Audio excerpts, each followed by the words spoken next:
നമസ്കാരം, ആസ്ട്രോ വാസ്തുവിലേക്ക് സ്വാഗതം. ഇന്നത്തെ വീഡിയോയിൽ ഞാൻ പറയാൻ പോകുന്നത് 2024 ജൂൺ 15 മുതൽ ജൂലൈ 15 വരെയുള്ള കാലയളവിൽ നടക്കാൻ പോകുന്ന സൂര്യൻ്റെ സഞ്ചാരത്തെ പറ്റിയാണ്. ജൂൺ 15 മുതൽ ജൂലൈ 15 വരെ സൂര്യൻ മിഥുനക്കൂറിലാണ് സഞ്ചരിക്കുന്നത്. ഈ സമയത്ത് മേടം മുതൽ മീനം വരെയുള്ള രാശിയിലുള്ള നക്ഷത്രക്കാർക്കുണ്ടാകുന്ന ഗുണദോഷ ഫലങ്ങളെ പറ്റിയാണ് ഞാനിവിടെ പ്രതിപാദിക്കാൻ പോകുന്നത്. ആത്മകാരകനും പിതൃകാരകനുമായ സൂര്യൻ ജൂൺ 15 രാശി മാറി മിഥുന രാശിയിലേക്ക് സഞ്ചരിക്കുന്നു. ഓരോ വ്യക്തിയുടെയും ജീവിതത്തിൽ സൂര്യന് വലിയ പ്രാധാന്യമാണുള്ളത്. ജാതകത്തിൽ സൂര്യചന്ദ്രന്മാർക്ക് ബലമില്ല എങ്കിൽ മറ്റു ഗ്രഹങ്ങൾക്ക് എന്തു ബലമുണ്ടായിരുന്നാലും അവയുടെ ഫലം ശരിയായി അനുഭവസിദ്ധമായി തീരുകയില്ല. എപ്പോഴും അതിനൊരു ന്യൂനത സംഭവിച്ചുകൊണ്ടേയിരിക്കും. സൂര്യൻ ജാതകത്തിൽ ബലവാനായി നിന്നാൽ ജാതകൻ വളരെ ഉന്നത സ്ഥിതിയിലായിത്തീരും. സൂര്യൻ്റെ ഉച്ചക്ഷേത്രം മേടവും നീചക്ഷേത്രം തുലാമുമാണ്. സൂര്യൻ ഉച്ചനായി നിൽക്കുന്ന അവസരങ്ങളിൽ ജനിക്കുന്നവർ വളരെ പ്രസിദ്ധരും സമർത്ഥരുമായി തീരുന്നു. ധനപുഷ്ടിയുള്ളവരും വിദ്യയുള്ളവരും അതിലുപരി ഉന്നത പദവിയിൽ ഉള്ളവരും ആനന്ദത്തോടുകൂടി ജീവിക്കുന്നവരുമായിട്ടാണ് കാണപ്പെടുന്നത്. ഇഷ്ടഭാവത്തിൽ ബലവാനായി നിൽക്കുന്ന സൂര്യൻ്റെ ദശാകാലത്ത് പുത്രലാഭം, അർത്ഥലാഭം, ഉദ്യോഗലാഭം, കീർത്തി, സുഖം ഇവ ജാതകൻ്റെ പ്രായസ്ഥിതി അനുസരിച്ച് സംഭവിക്കും. അനിഷ്ടഭാവത്തിൽ നിൽക്കുന്ന സൂര്യൻ്റെ ദശയിൽ കർമ്മവൈകല്യം, മാനഹാനി, രോഗം, സർക്കാർ ശിക്ഷ, പിതൃദുരിതം എന്നിവയും സംഭവിക്കും. സൂര്യൻ ലഗ്നാധിപനോ 10ാം ഭാവാധിപനോ ആണെങ്കിൽ ദശാകാലം അത്യന്ത ശോഭനമായിരിക്കും. അപ്പോൾ ജാതകൻ്റെ വിദ്യാഭ്യാസകാലമാണെങ്കിൽ ഉന്നത ബിരുദങ്ങളും നേടും, ഉയർന്ന ഉദ്യോഗവും ലഭിക്കും. സൂര്യൻ്റെ രാശിഫലം അനുസരിച്ചായിരിക്കും ഉദ്യോഗത്തിൻ്റെ സ്ഥാനം. സൂര്യൻ ജൂൺ 15 മുതൽ ജൂലൈ 15 വരെ മിഥുനം രാശിയിലൂടെ സഞ്ചരിക്കുമ്പോൾ ഈ 12 രാശിയിലുള്ള നക്ഷത്രക്കാർക്ക് പൊതുവെയുള്ള ഫലം എന്താണെന്ന് നമുക്ക് പരിശോധിക്കാം. ആദ്യമായി മേടക്കൂറ്. മേടക്കൂറിൻ്റെ നമുക്ക് ഗ്രഹസ്ഥിതി ആദ്യം പറയാം. മേടക്കൂർ അശ്വതി, ഭരണി, കാർത്തിക കാൽ കൂടിയതാണല്ലോ. മേടക്കൂറിലാണ് കുജൻ നിൽക്കുന്നത്. ഇടവത്തിൽ ഗുരു, സർപ്പൻ മീനത്തിൽ, കേതു കന്നിയിൽ, ശനി കുംഭത്തിൽ, മിഥുനൻ രാശിയിൽ രവി, ശുക്രൻ, ബുധൻ. ഇതാണ് ഗ്രഹസ്ഥിതി. സൂര്യൻ മേടക്കൂറിൻ്റെ 3ാം ഭാവമായ മിഥുനത്തിലൂടെയാണ് സഞ്ചരിക്കുന്നത്. സൂര്യൻ്റെ ഈ രാശിമാറ്റം മേടക്കൂറുകാർക്ക് സൗഭാഗ്യങ്ങൾ നൽകുന്നു. ആദ്യം മേടക്കൂറിൽ നിൽക്കുന്ന കുജനെ പറ്റി സംസാരിക്കാം. കുറച്ച് നാളായി മേടക്കൂറുകാർക്ക് വളരെയധികം മാനസിക ക്ലേശങ്ങളും ധനനഷ്ടങ്ങളും ശാരീരിക ക്ലേശങ്ങളും ഉണ്ടായിരുന്നു. കുജൻ രുചക മഹായോഗത്തോടുകൂടി തൻ്റെ സ്വക്ഷേത്രത്തിലേക്ക് സഞ്ചരിച്ചതിന് ശേഷം ഇതിനെല്ലാം ഒരു ശമനമുണ്ടായി. കുജൻ ബലവാനായി ജന്മക്കൂറിൽ നിന്നാൽ വളരെ നല്ല ഫലങ്ങൾ തരും. ബലമില്ലാതെ നിന്നാൽ പ്രതികൂല ഫലങ്ങളായിരിക്കും തരിക.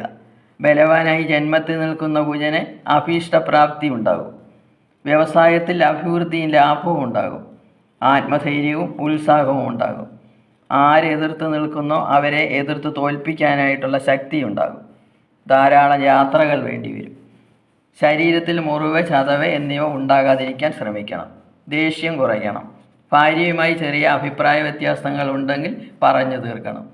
എല്ലാ രീതിയിലും മേടക്കൂറുകാർക്ക് നല്ല വരുമാനം ഉണ്ടാകും. ദുർജനങ്ങളുടെ ഉപദ്രവം ഉണ്ടാകാതിരിക്കാൻ ശ്രമിക്കണം. 2ലെ ഗുരു. 2ാം ഭാവത്തിൽ നിൽക്കുന്ന ഗുരു ദൈവാനുഗ്രഹവുമായിട്ടാണ് ധനഭാവത്തിൽ നിൽക്കുന്നത്. ധനവരവ് കൂടും. 9ാം ഭാവാധിപനാണ് 2 നിൽക്കുന്നത്. ഭാഗ്യം കൂടും. 1 വർഷത്തേക്കാണ് ഗുരു 2ാം ഭാവത്തിൽ സഞ്ചരിക്കുന്നത്. മേടക്കൂറുകാരുടെ കുടുംബത്തിലുള്ള പ്രശ്നങ്ങളെല്ലാം ജ്ഞാനകാരകനായി ഗുരുവിൻ്റെ 2ലെ സ്ഥിതി ഇല്ലാതാക്കുന്നു. പൂർവിക സ്വത്ത് കിട്ടാൻ ഉള്ള സമയമാണ്. കുടുംബത്തിൽ മംഗളകാര്യങ്ങൾ നടക്കും. ശാന്തിയും സമാധാനവും കിട്ടും. ഉദ്യോഗത്തിലിരിക്കുന്നവർക്ക് ഉയർന്ന പദവിയിലേക്ക് സ്ഥാനക്കയറ്റം കിട്ടും. മേലധികാരികൾ തൃപ്തരാകും. വിദ്യാർത്ഥികൾക്ക് വിദ്യാവിജയം, സന്താനസുഖം, തൊഴിൽ വളരുന്നു, വരവ് വളരെ വർദ്ധിക്കുന്നു. കുട്ടികളില്ലാതിരിക്കുന്നവർക്ക് കുട്ടികൾ ഉണ്ടാകാനുള്ള ഭാഗ്യം എന്നിവയാണ് 2ലെ ഗുരു തരുന്നത്. അങ്ങനെ ധനലാഭം, സുഖപ്രാപ്തി, പ്രശസ്തി, ശത്രുനാശം, ഉയർച്ച എന്നിവ 2ലെ ഗുരു നൽകുന്നു. ഇനി 3ൽ നിൽക്കുന്ന രവി, ശുക്രൻ, ബുധൻ എന്നിവരെ പറ്റി പറയാം. 3ൽ നിൽക്കുന്ന രവിയെ പറ്റി പറയാം. ആദ്യം ആരോഗ്യകാരകനും ശക്തികാരകനുമായ രവി മേടത്തിൻ്റെ 3ാം ഭാവത്തിലൂടെ സഞ്ചരിക്കുന്ന സമയം രോഗമുക്തി, ശത്രുനാശം, മനസ്സുഖം, ധനലാഭം, ബഹുമാനപ്രാപ്തി, സ്ഥാനമാനലാഭം എന്നിവ നൽകുന്നു. സഹോദരങ്ങളോട് ഈ സമയത്ത് വളരെ സ്നേഹക്കൂടുതൽ തോന്നും. രവി 3-ൽ സഞ്ചരിക്കുമ്പോൾ ഏറ്റെടുക്കുന്ന ഏത് ജോലിയും തടസ്സമില്ലാതെ ചെയ്തു തീർക്കും. സ്വന്തം അധികാരം പ്രയോഗിക്കാനുള്ള സന്ദർഭവുമാണ്. വീട് വിട്ട് നിൽക്കേണ്ടി വരും. വിദ്യാർത്ഥികൾക്ക് നല്ല സമയമാണ്. ഇനി ബുധൻ. വിദ്യാകാരകനും ബന്ധുസുഹൃത്കാരകനുമായ ബുധൻ 3-ാം ഭാവത്തിൽ നിന്നാൽ എങ്ങനെയെന്ന് നോക്കാം. യുവരാജാവായ ബുധൻ അനുകൂല സ്ഥാനത്ത് നിന്നാൽ വിശേഷ ബുദ്ധി, യശസ്, അഭീഷ്ടസിദ്ധി, ഭൂമിലാഭം, വിദ്യാഗുണം എന്നിവയുണ്ടാകും. ബുധൻ ബലവാനായി ഭദ്രയോഗത്തോടു കൂടിയാണ് സ്വന്തം ക്ഷേത്രത്തിൽ നിൽക്കുന്നത്. ഓരോ കാര്യങ്ങളിലും അടുക്കും ചിട്ടയും ഉണ്ടാകും. സമാധാനം, ബുദ്ധിസ്ഥിരത എന്നിവയുണ്ടാകും. ബന്ധുക്കളുമായി വഴക്ക് ഉണ്ടാകാതിരിക്കാൻ ശ്രമിക്കണം. ഇനി ശുക്രൻ. 3-ൽ ശുക്രൻ സഞ്ചരിക്കുകയാണ്. മേടത്തിൻ്റെ 3-ാം ഭാവത്തിൽ സഞ്ചരിക്കുന്ന ശുക്രന് ഭാര്യാസുഖം ലഭിക്കുന്നു. അകന്നിരിക്കുന്ന ഭാര്യയുമായി രമ്യതയിലാകും. കുടുംബത്തോടുകൂടി ജീവിക്കാൻ കഴിയും. സ്ത്രീകളിൽ നിന്ന് ആനുകൂല്യം, പങ്കാളിയുടെ പണം കയ്യിൽ വരും. കൂട്ടുകച്ചവടത്തിൽ വളരെ ശ്രദ്ധിക്കണം. അലങ്കാരങ്ങളിൽ താല്പര്യമുണ്ടാകും. സുഖഭോഗങ്ങളുടെ വൃദ്ധി, വിവാഹം നടക്കാൻ തടസ്സപ്പെട്ടിരുന്നവരുടെ വിവാഹം നടക്കും. ഉല്ലാസയാത്രകളുണ്ടാകും. കലാകാരന്മാർക്ക് ധാരാളം അവസരങ്ങൾ കിട്ടും. ശനി നിൽക്കുന്നത് 11-ലാണ്.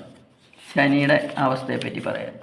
11-ലെ ശനി ആയുഷ്കാരകനും സമ്പത്കാരകനുമായ ശനി സ്വക്ഷേത്രവാന് ആയി ശശമഹായോഗത്തോടു കൂടിയാണ് കുംഭത്തിൽ സഞ്ചരിക്കുന്നത്. ബലവാനായ ശനി വ്യവസായ പുരോഗതി ഉണ്ടാക്കുന്നു.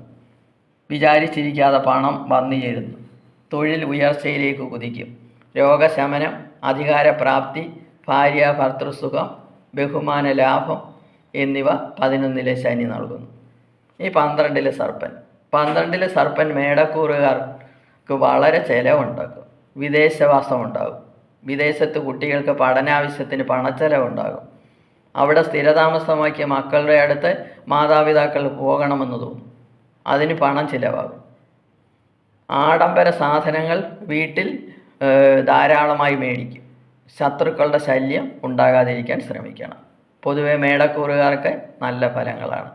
ദോഷപരിഹാരത്തിന് സുബ്രഹ്മണ്യ ക്ഷേത്രത്തിൽ ദർശനം നടത്തുക. വീഡിയോ ഇഷ്ടപ്പെട്ടെങ്കിൽ സബ്സ്ക്രൈബ് ചെയ്യുക. സംശയങ്ങൾക്ക് വാട്സപ്പ് നമ്പറിൽ ബന്ധപ്പെടുക.